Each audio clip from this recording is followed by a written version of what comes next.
prevenir a rigidez deve ser uma parte importante no tratamento das fraturas do rádio distal, tá? Um período de imobilização com uma tala ou um gesso vai ser necessário após uma fratura do rádio distal. A imobilização, no contexto do reparo tecidual do seu osso e seus ligamentos cicatrizarem após um trauma, predispõe na formação de uma contratura, e é normal que você sinta o seu punho duro e tenha dificuldade de movimentar depois de ter retirado o seu gesso, a sua imobilização, ou então de ter feito uma cirurgia e ficar algumas semanas com ele imobilizado ou mesmo sem movimentar. Se você quiser saber mais por que isso acontece, eu vou te explicar tudo nesse vídeo, então fica comigo e vamos começar. Roda a vinheta.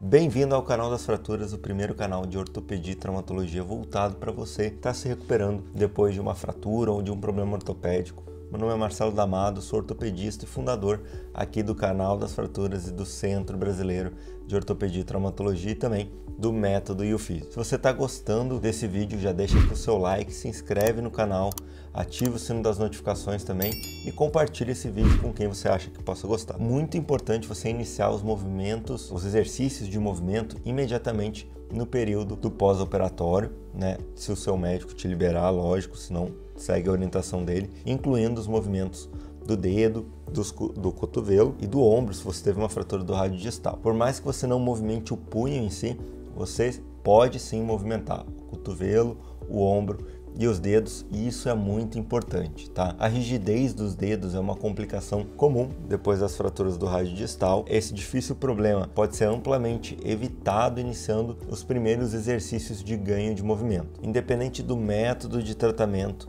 o movimento dos dedos, né, deve ser iniciado o mais rápido possível. Então, você operou, já está liberado para movimentar esses dedos o máximo que você conseguir. Os pacientes geralmente pensam que não pode movimentar esses dedos, começam a ter ideias de que isso vai prejudicar a cirurgia, mas é muito importante que você movimente os dedos, tá? Por aqui passam vários tendões e você movimentando os dedos, você impede que esses tendões criem aderências e que depois aconteça o que a gente chama de rigidez pós-traumática no dedo. Eu quebrei o punho, mas fiquei com o dedo rígido, porque você provavelmente não movimentou. Lógico que existem outras causas, mas estou falando de uma maneira bem simples aqui. E o seu médico deve te ajudar aí a superar essa apreensão, então você não deve ter medo de movimentar os dedos e não vai prejudicar a sua fratura do rádio distal. O que pode prejudicar é movimentar o punho antes da hora que o seu médico te liberar. E no vídeo aqui do canal a gente tenta te ajudar a melhorar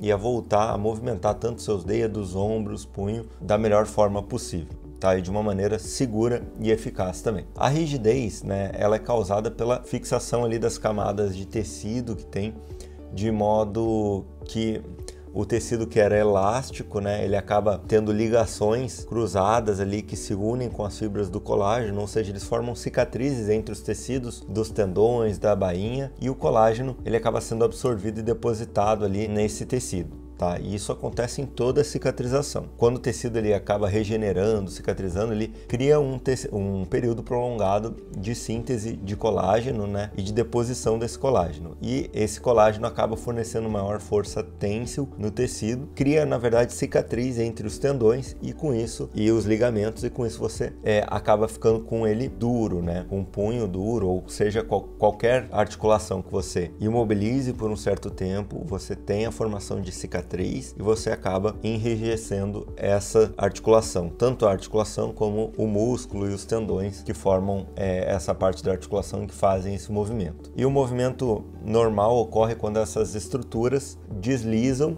né, em umas com as outras, e às vezes com a imobilização e o período que você ficou acaba criando a cicatriz e ela não consegue mais deslizar.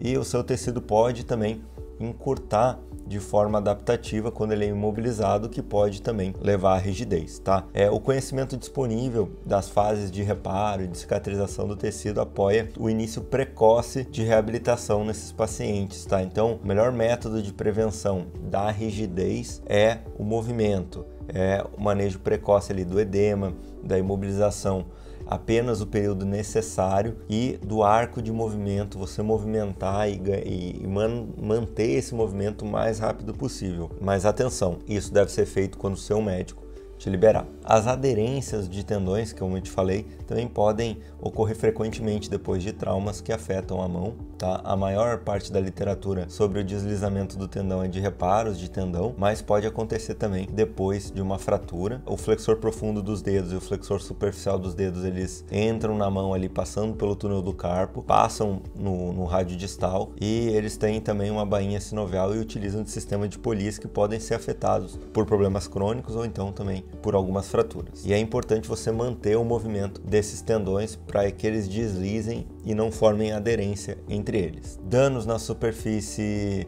de deslizamento depois de uma fratura ou fixação cirúrgica podem interferir nesse deslizamento dos tendões e levar a aderências, tá? Alguns autores estudaram o deslizamento do tendão flexor na mão em vivo a partir de resultados dos seus estudos e eles sugeriram 3 posições da mão que forneciam o deslizamento do seu tendão máximo, né? As 3 posições da mão que podem ser utilizadas para esses exercícios de deslizamento do tendão e evitar as aderências ali do seu tendão e restaurar o movimento são 3 posições, que é o punho em gancho, o punho fechado e o punho reto, tá? Então vamos começar aqui com o punho reto. O punho reto, você vai fazer esse movimento aqui. Então você vai pegar esse movimento, deixar o punho reto e vai fazer esse movimento com os dedos. Vamos descrever aqui para você entender. Então você vai deixar o punho reto, vai fletir o seu dedo, vai dobrar o seu dedo como se fosse fechar a mão, mas você não vai dobrar ele totalmente. As falanges distais, elas ficam estendidas, tá? Esse movimento aqui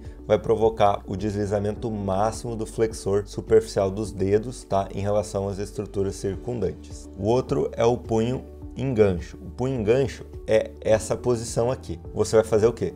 Você vai estender as articulações metacarpofalangianas, tá? E enquanto você flexiona a interfalangiana proximal, tá? E aí isso você vai ter um deslizamento máximo entre os 2 tendões. E o punho que a gente chama de fist, que é você vai fechar a sua mão, que é o punho completo, que chama o punho fechado, né? No punho fechado, você vai fechar o seu punho e aí você vai fletir todas as articulações metacarpofalângicas, as interfalangianas proximais e distais. E isso vai provocar um deslizamento máximo do flexor profundo dos dedos. Então, quais são as posições? O punho em gancho, o punho reto e o punho fechado. Então, vamos lá. Punho em gancho, punho reto, tá? E o punho fechado. Cada uma delas vai movimentar e deslizar esses tendões, então é importante que você faça esses movimentos, tá? Independente do tratamento escolhido, você vai precisar de uma reabilitação e da sua fisioterapia. Depois da cirurgia, o ideal é que você movimente o mais rápido possível, mas quando e como fazer é o seu médico que vai te orientar. Talvez você tenha que usar um pouco uma imobilização por algum período de tempo, mas isso provavelmente não vai te prejudicar desde que seja feito com o acompanhamento do seu médico. E pensando em você que fez cirurgia ou você que tratou com gesso, com imobilização, a gente desenvolveu aqui no canal das fraturas o método e o físio, que é um protocolo gravado de exercícios para você fazer em casa mesmo e recuperar depois da sua fratura do rádio distal. Tá? Se o seu médico já te liberou para fazer a fisioterapia e você deseja acelerar a sua recuperação, né? Acelerar não, mas assim, ter uma complementação de exercícios que você possa fazer em casa e melhorar, eu vou pedir daí para você clicar no botão que vai aparecer aqui na tela ou então na descrição do vídeo para começar esses exercícios ainda hoje. Então eu espero ter te ajudado com mais esse vídeo, te desejo uma ótima recuperação e um abraço.